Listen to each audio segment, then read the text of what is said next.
गृह मंत्री अमित शाह ने तमिलनाडु की डीएमके सरकार पर जमकर निशाना साधा है। अमित शाह ने तमिलनाडु के पुदुकोट्टई में जनता को संबोधित करते हुए राज्य सरकार पर हमला बोलते हुए कहा कि डीएमके सरकार ने तमिलनाडु को कूड़े का ढेर बना दिया है। दूसरे राज्यों का कचरा तमिलनाडु की पवित्र नदियों में डाला जा रहा है। तमिलनाडु में हिंदू धर्म और आस्थाओं का लगातार अपमान किया जा रहा है। इन्होंने हिंदुओं के अपमान का सिलसिला चलाकर रखा है। अयोध्या में राम मंदिर भूमि पूजन के वक्त तमिलनाडु में अघोषित कर्फ्यू लगाने का काम किया गया। उनके वरिष्ठ नेता सनातन धर्म को डेंगू और मलेरिया बताते हैं। हिंदुओं के मूर्ति विसर्जन पर स्टे लगाने का काम डीएमके सरकार करती है। अब अमित शाह के इस बयान पर राजनीतिक प्रतिक्रियाएं सामने आ रही हैं। बीजेपी अमित शाह के बयान को एकदम ठीक बता रही है। मुझे लगता है कि इस पर मुझे टिप्पणी नहीं करनी चाहिए। अमित भाई ने कहा है तो सही ही कहा है। बिल्कुल, आप देखे थे ना जिस तरीके से जूनियर स्टालिन ने कहा था सनातन धर्म है वो डेंगू और कॉलेरा और हैजा की तरह है और इससे बचना चाहिए। यह बेहद अपमानजनक बयान था सनातनियों के खिलाफ में। क्या इनकी हिम्मत थी स्टालिन परिवार से किसी की कि क्या दूसरे धर्मों के बारे में, इस्लाम के बारे में, क्रिश्चियनों के बारे में ऐसा बयान दे सकते थे? सनातनी इनको सॉफ्ट टारगेट नजर आते हैं, इसलिए वैसा बयान दे रहे हैं।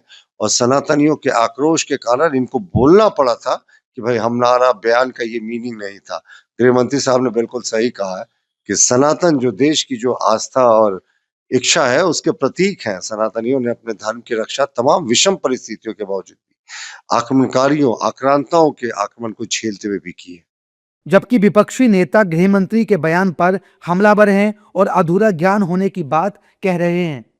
साथ ही कांग्रेस तमिलनाडु में डीएमके और कांग्रेस की एक बार फिर से सरकार बनाने का दावा कर रही है। किस राज्य में बोल रहे थे? पेरियार का राज्य। थोड़ा पढ़ लेते।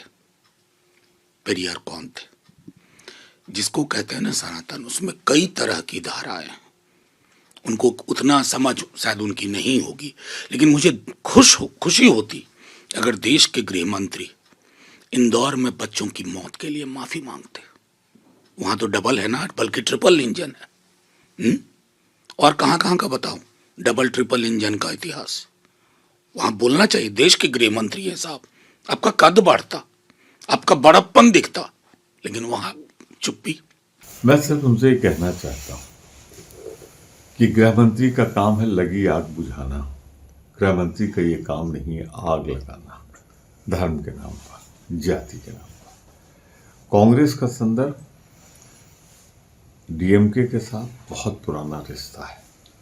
भारतीय जनता पार्टी ने वहां एक नया दोस्त ढूंढा है, टूटी हुई अन्ना डीएमके। आने वाले चुनाव में डीएमके और कांग्रेस मिलकर पहले से ज्यादा बहुमत के साथ सरकार बनाएंगे और वो भारतीय जनता पार्टी जैसी आग लगाऊ पार्टी को घुसने नहीं देंगे तमिलनाडु में। अमित शाह ने डीएमके की सरकार को सबसे भ्रष्ट और हर मोर्चे पर विफल सरकार बताया है। अब उनका ये बयान चर्चा में है और विपक्ष को बिल्कुल रास नहीं आ रहा है।